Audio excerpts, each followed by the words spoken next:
Sometimes we want to sit and pray, listen to the voice of God, read a chapter or two, meditate on the word, and we take our Bibles, our notebooks, and there's something that we take along with us, maybe our cell phones, just in case of emergency. And we sit in His presence, and as soon as we sit, we kind of take a breather, we wait for a minute or two before we actually start. And in that break, we want to check the posts or some notifications in our phones, etc. Or sometimes we search for a song to worship, but in that process we forget the time and we check our phones and we've actually crossed 15 to 20 minutes, and then we realize that the fire with which we actually sat in prayer has gone. It has been quenched, and we don't feel that push anymore to pray. We don't have that mood to actually sit any longer and pray the way we actually expect ourselves to pray. Can you relate to this?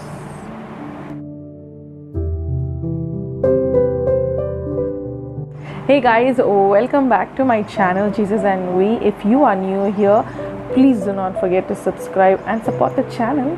If you have not read the story of Samson yet, it's in Judges chapter 13 to 16. You can go through the story. It's very cinematic, it's powerful, and we can relate so much to that character. I mean, we can relate to every character in the Bible, and that's the reason those characters are mentioned in the Bible.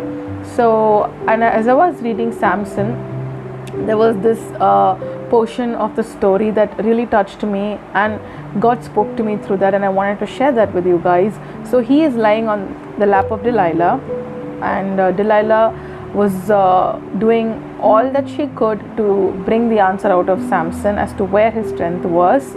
So he lies to her thrice, and he doesn't tell her the truth, but she keeps nagging him and asking him to tell her the truth. And finally he confesses. He says, yeah, so my strength is in my hair. If you cut my hair, I will lose all the strength.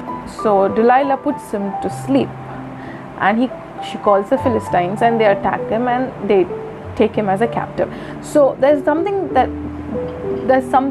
I noticed in these few lines, and I'm going to read that out to you, and I'm going to explain what God spoke to me through these verses.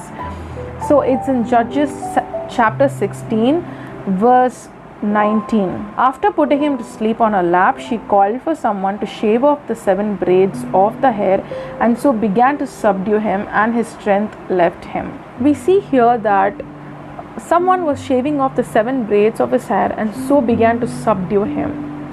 So the someone was actually a Philistine. She called the Philistines from outside. So the Philistine is our enemy. So the Philistine is cutting one braid at a time. It's not all the braids at the same time. It's one braid at a time, and they began to subdue him. It's a process. If you can read that line, it means that it's a process. It just didn't happen in a minute. It just didn't happen overnight. It happened one at a time. Many a times, even when we sit in the presence of God, we keep our phones in our hand, we get distracted, we want to check notifications. We think, we just will quickly go through those posts or notifications in 1 or 2 minutes and we'll start our prayer.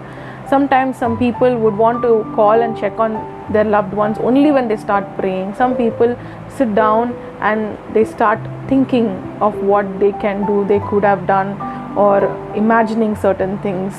All these things are the Philistines. All these things are the enemy trying to subdue us. Each of us have our own weaknesses. Even I have my own weaknesses. Excitement with which I came into the presence of God, the fire that I had to actually start praying goes down. It becomes less. That weakness can be anything.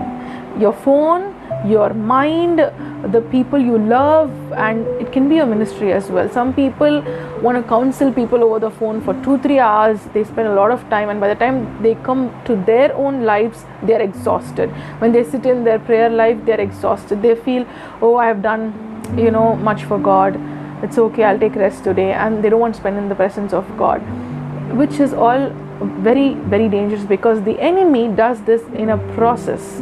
He subdues us, not overnight, not in a second, but he does it every day. one day at a time, one day at a time. He knows how to do it by sending the things that we fall for easily, and by sending the things that will attack our strengths directly. And he knows that our strength is Jesus Christ. The Bible says that our strength is the Lord. It is in the Lord, and unless and until we go to the presence of God, we cannot get our strength. And so he will try his best to stop us from going into the presence of God, because that is where our strength lies.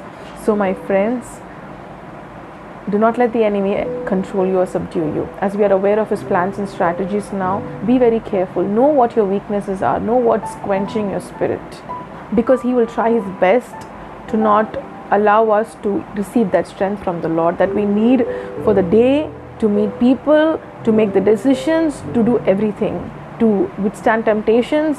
He would do anything to stop us from getting that strength. If this video helped you, do not forget to like and share. I will meet you all in my next video. This is me, Shalina, signing off. Bye.